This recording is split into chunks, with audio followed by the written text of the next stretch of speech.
कि आज election commission Bhajpa का एक एक्सटेंडेड विंग बनकर काम कर रहा है। भाजपा का साथ पाकर इलेक्शन कमीशन अपने आप को देश के संविधान, देश के कानूनों से भी ऊपर मानने लगा है।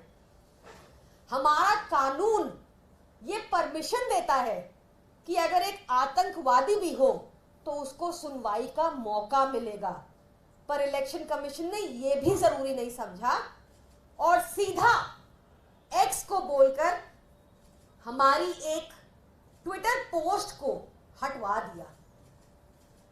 एक्स ने भी, जो कंपनी एक्स है, उन्होंने भी हमें चिट्ठी लिखकर बहुत दुख जाहिर किया कि हमें सुनवाई का मौका नहीं दिया जा रहा और हमारी पोस्ट को हटाया जा रहा है।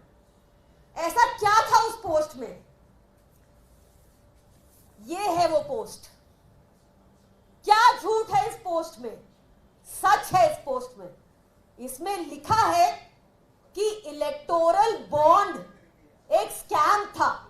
इसमें लिखा है कि इस स्कैम के जरिए 60 करोड़ रुपए शरद रेड्डी ने भाजपा को दिए।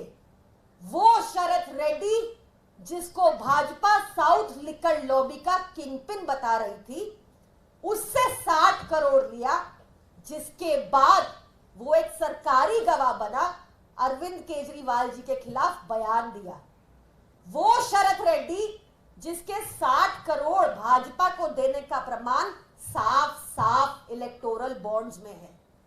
वो शरद रेड्डी जिसकी बेल के टाइम ईडी चुप रही। ये एक सच है। ये सच हटाने को हमें बोला गया। भाजपा की इलेक्शन कमीशन को अब तक हम 9 कंप्लेंट्स दे चुके हैं, एक के बाद एक।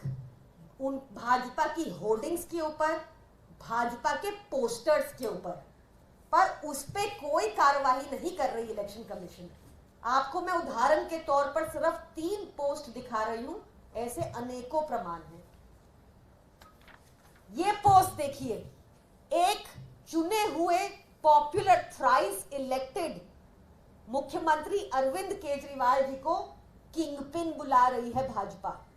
यहां तो दोष साबित भी नहीं हुआ, इसकी कंप्लेंट भी की, पर ये भाजपा के इलेक्शन कमीशन को दिख नहीं रहा, आंखें बंद हो गई हैं उनकी। दूसरी पोस्ट देखिए, शराब घोटाला के बारे में फिर से अरविंद केजरीवाल जी के ऊपर तोहमत लगाते हुए, जो कोई प्रमाण नहीं मिला। प्रमाण तो भाजपा के अकाउंट में मिला है 60 करोड़ का, जो हमारी पोस्ट हटवा दी। ये पोस्ट वैसी की वैसी है बीजेपी दिल्ली पेज पे। इस पर इलेक्शन कमीशन की आंखें बंद है। ये तीसरी पोस्ट फिर से अरविंद केजरीवाल जी के लिए अपशब्द यूज करते हुए, कोई प्रमाण नहीं है, कोई दोष साबित नहीं हुआ, अरविंद केजरीवाल जी के खिलाफ कोई एफआईआर नहीं है, कोई चवन्नी की रिकवरी नहीं हुई, पर भाजपा उनको दोषी करार दे रही है अपने एक्स अकाउंट पर। ये इलेक्शन कमीशन को दिख नहीं रहा, आंखें बंद हो गई हैं उनकी। क्या झूठ है इस फोटो में जो ये हमें हटाने को कहा गया? क्या झूठ है? क्यों हमें सुनवाई का मौका नहीं मिला? ये तानाशाही नहीं तो क्या है? क्या ऐसे इलेक्शन कमीशन को निष्पक्ष मानना चाहिए? क्या ये लेवल प्लेइंग फील्ड है जहां पर आप कुछ भी लिखते जाएं अपने ट्विटर अकाउंट पर, बीजेपी कुछ भी लिखती जाए, पर हम एक सच भी पोस्ट नहीं कर सकते?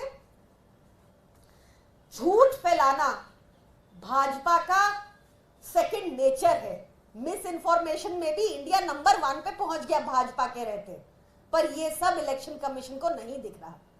तो मैं फिर से भाजपा की इलेक्शन कमीशन से गुजारिश करती हूं कि जो 9 कंप्लेंट्स हमने दी हैं, अगर वो सच में निष्पक्ष है तो उन पर तुरंत एक्शन ले। धन्यवाद।